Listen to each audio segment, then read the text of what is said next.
The triptych by Gherardo Starnina has been restored to its full glory thanks to work by the Opificio delle Pietre Dure. Thanks to the initiative by Cecilia Holberg, director of the Galleria dell'Accademia and the Martin von Wagner Museum at the University of Würzburg,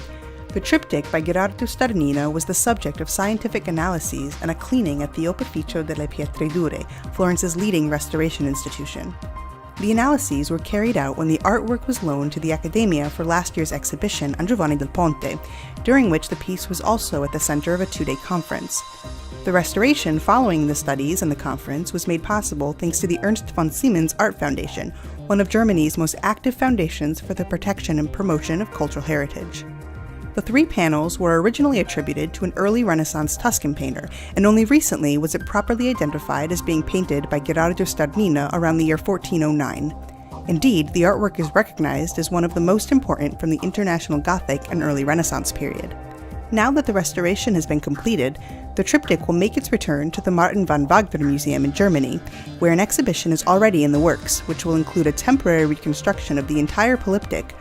comprising more than 20 additional pieces from the central panel that have been retraced in recent years.